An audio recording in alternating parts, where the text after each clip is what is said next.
Welcome back to Dow Twang. I'm Dave. So this is our 28th or 29th. I don't label them till I get done producing it. Um, Video on Patreon. We do one a week, so about 6 months.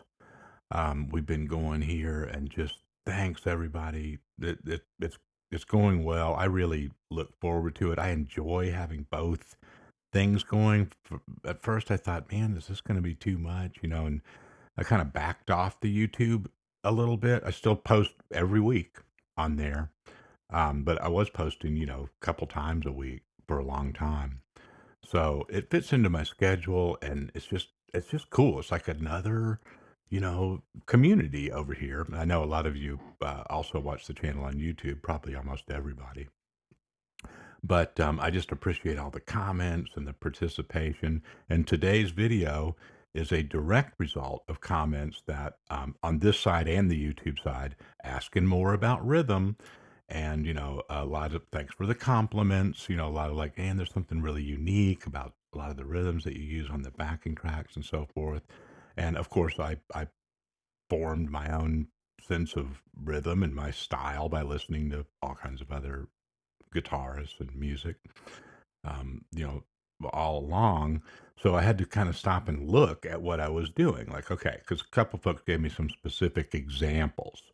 And so I remember doing a video similar to this, using some of the same moves and stuff, probably on the YouTube side. I don't remember. It was some time ago. But, if you dig it and you want to learn it, that's what I'm here for. So I'm going to move you in a little bit closer today. You won't see much of my face, but you'll be able to see the guitar better. And we're just going to have some fun and get grooving. All right.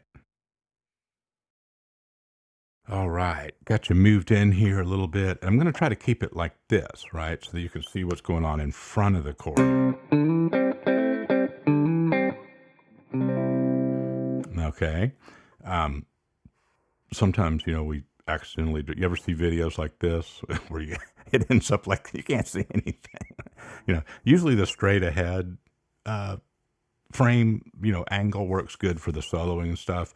But for this, I know it makes it look far away, but maybe it'll help you see better. So here's, like I mentioned in the intro, people are asking about very specific things here. And, I don't want to just kind of, minimize that everyone's interest. Say, well, it's just a this and that rhythm, and you just got to get used to it, and just feel it, man, and all that. And you get a lot of that, and because I think it is more challenging to break down the rhythmic stuff sometimes, but we're really going to drill into it here today, and in a musical way. One way we can do that is to take practice this using chords from a single key. In this case, we'll use C, right? So if I use these chords,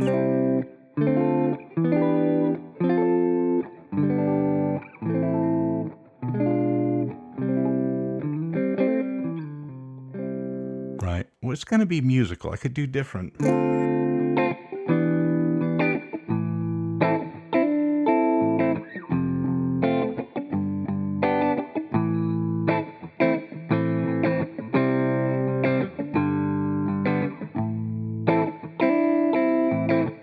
Okay, right away, had to stop myself because okay, we could be making loops right now. We could be writing stuff. It it seems like, oh God, could you really do something that simple, a game plan that simple, and come up with anything hip? Absolutely, of course. And so it also just lets you kind of you know set your attention apart from what chords you're going to use, right? And focus more on the rhythm. So now let's just start on that C. And we've looked at things pretty close to this before on YouTube and maybe once on Patreon quite some time ago. But, it is when I got these requests to do this work on this topic, what I did is I went back and I watched myself playing in the intros and on the backing track, you know, those parts of it. And sometimes that's not in the video, I noticed. That's also going to change, right? Because a lot of times you just hear that rhythm part, but you don't see me playing it, right? Or when I demonstrate the chords, I just kind of lay back and just kind of move the chords along so you can see them. So, I hear you all on that. You want to see more of the rhythmic parts, right? And work on that. So one thing that I noticed right away when I kind of became an observer of my own rhythm was this very often holding down through the whole beat one.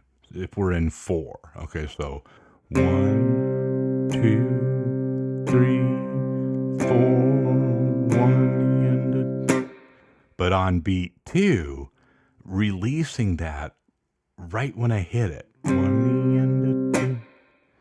So there's almost just like a drum sound there that's not there. The chord is still there. You can hear it because it's hanging over from all of that beat 1, but it's being released almost simultaneously with beat 2.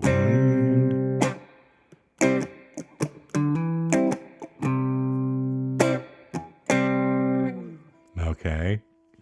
So that's a little kind of skank rhythm routine right there. That's really cool. And we're going to plug that into other chords.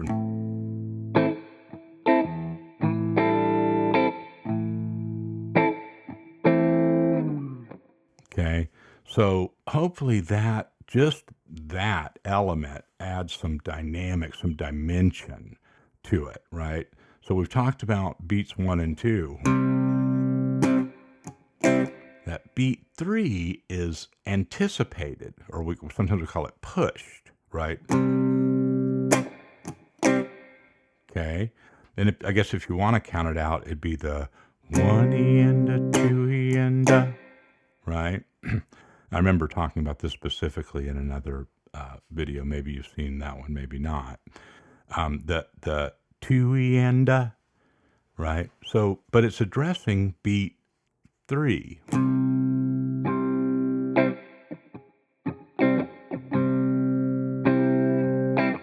That time I held down the second beat and released it on the third, didn't I? Just to see what would happen, right? And then I'm kind of resting often in that beat 4.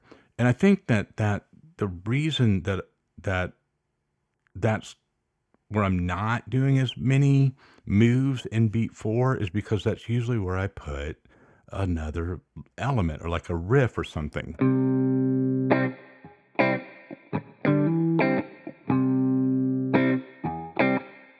Right? So let's take a look at that. Now, I would really strongly suggest, hanging out on one chord like this and just getting comfortable with.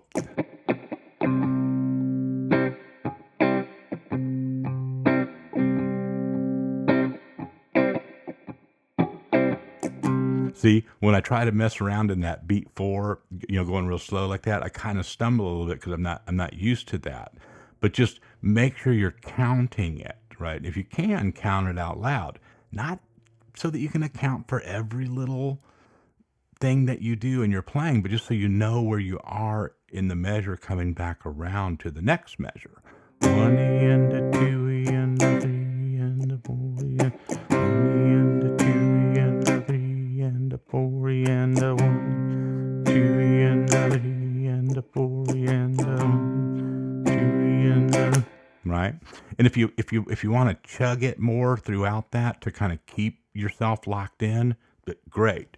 1E and a 2E and a 3 and a 4E and a 1, 2E and a 3 and a 4E and a 1 and a 3 and a 4E and a 1, right?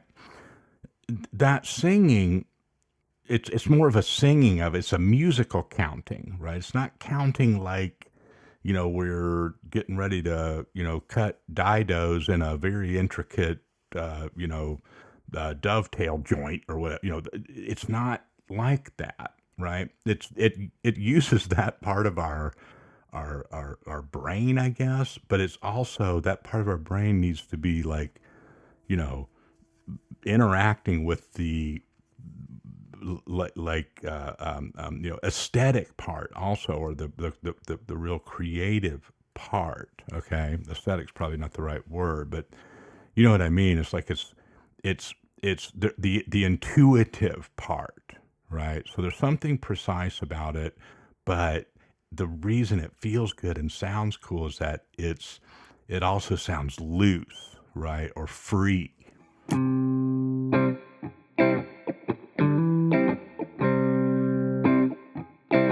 Now, on this beat 4, one of my go-to things, and when I went back and watched this, I was like, man, I do a lot of the same lick. I never really looked at them that closely, but I guess they work out in a lot of different instances. So here on beat 4, I'm going 1, 2, right? So that's like a C major pentatonic from the 1. I'm hammering from the 2 to the 3. We're talking about the C major scale. Up to the 5 of C.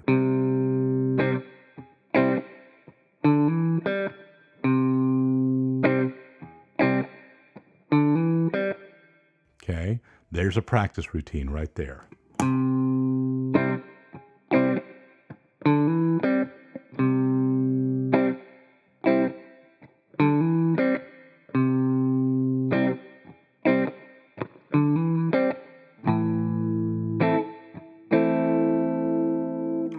Right? Then just go to that A minor. It just sounds cool. It's kind of right there.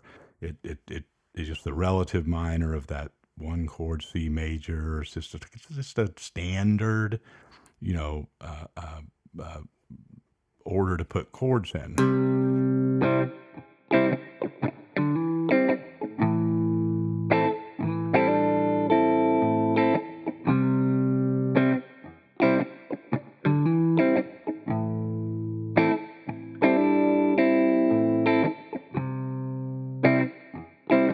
Okay. Now, that's syncopated, right? And we're not going to get out a calculator and talk about like splitting sixteenths and notes and stuff, about like where that little pinky note was, right? So I'm going to give you some examples. We're going to slow it down, and you're just going to have to play through that. But it's a fourth of the A minor, okay? And so the note, it's hammering from C to D, okay?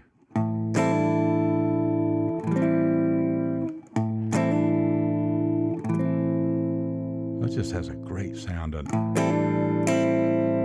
So that you can start by just kind of, sometimes it's weird if you're not used to tucking that under,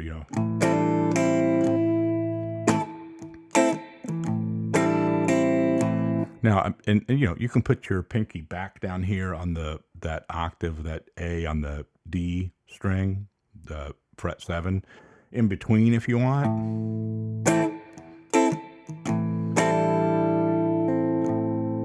Or you could just, I guess, leave it as like this would be called an A minor 7.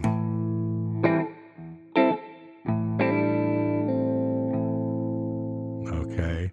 So when I hammer that, again, it's like I'm swinging at it. That's an accented.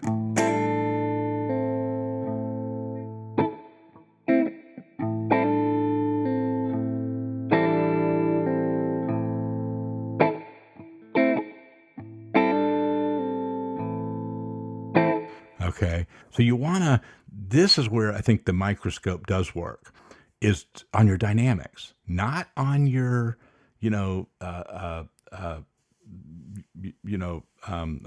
to think of an adverb for not on your detailed, counting as much as the places where you want things to pop out, the physicality of it, right? So.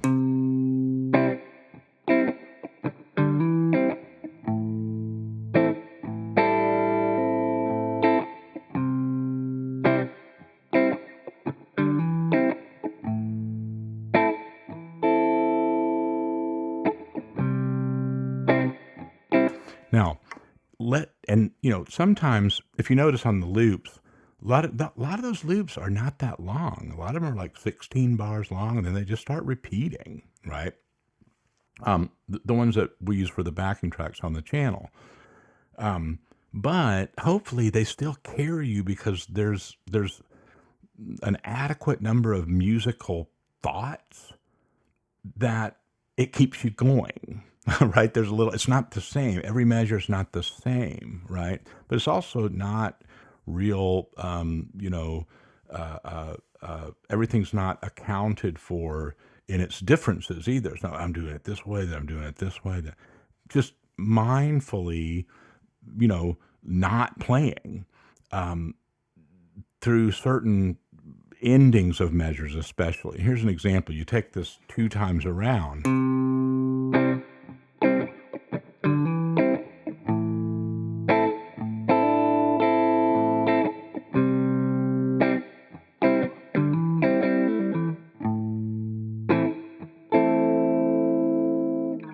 See, I didn't do the hammer that second time. And on the C, I did a couple more notes in there.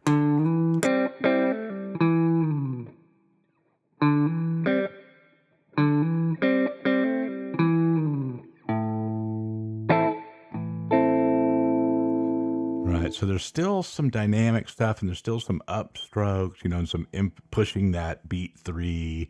All the things that we've talked about are still there in some form, but it starts to have a broader feeling of cycling. It's not just every time around; it's every 2 times around. There's a wheel inside a wheel, right? And that's very important to just having a groove sound when you make the loops, and we're not, if we don't have a drummer and a bass player and other instruments and things at our disposal, we're not practicing like that, then we're relying on ourselves when we make our loops for practicing and stuff to really put in some of those elements. Okay, so let's just look at the to finish this off, let's just break it down with some of the single note stuff so you have some really cool stuff to practice and have some fun.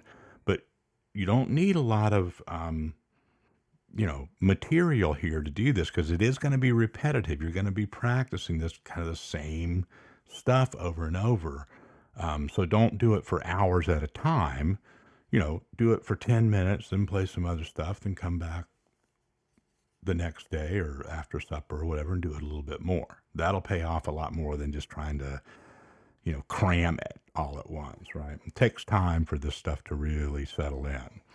So, same routine, and then we might add a couple of chords, because I wanted to show you some examples of how to play off of a minor chord that's rooted on the 5th string. Okay, we have this one, a minor chord rooted off the 6th string. That's kind of our go-to riff for that one. So.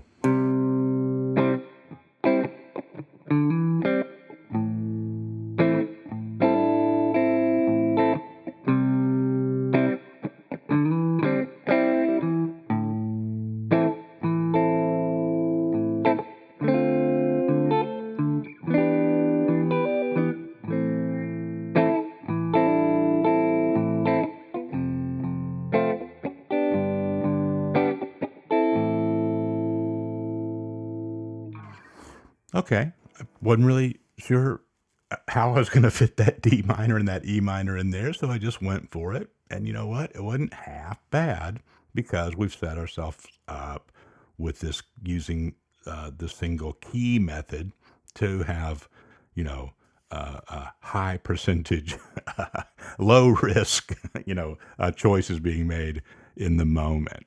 Okay, so over that. For that D minor, it's actually a D minor 7, because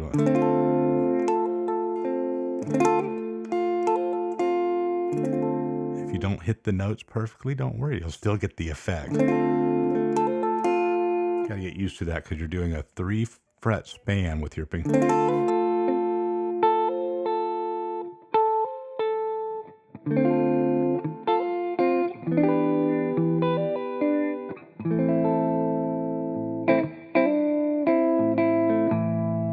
I think I went down to F, G, 4, 5, 1, or 4, 5, 6, if you wanted to have more of a minor sound, right? But that's just something nice you can do with that form.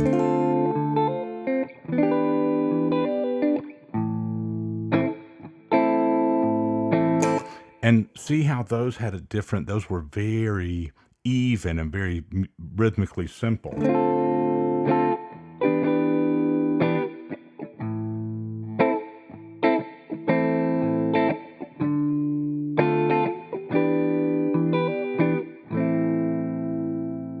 Okay. So, let some things just kind of have more of I like to do the snappy rhythm than maybe.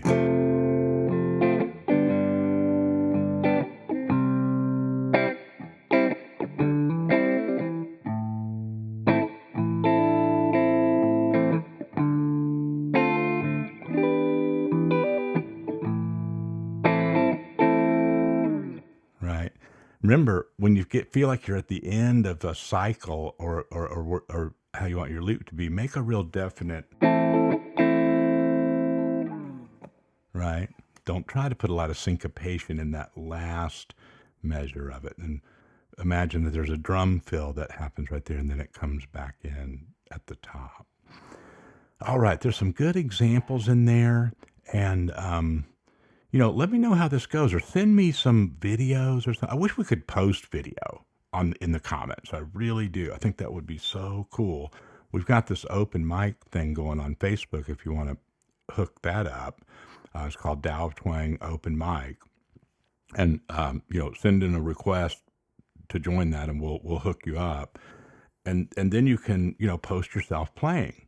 And a lot of the folks on there are folks that, I known for a while, and there's a lot of new folks I don't know on there. It's kind of growing now all of a sudden. But it's really fun. You can just post stuff. You can see others playing. Sometimes we use backing tracks from the channel. Sometimes people just do their own thing. It's really cool. I know that folks watch these videos at different times, but it is actually, let me tilt my camera up here, a couple days before New Year's 2023. So just thank you again for a great year. Hope this helps. Hope you're getting a lot out of the channel on both the YouTube side and Patreon. Just look forward to working together for another year. I'll see you next time.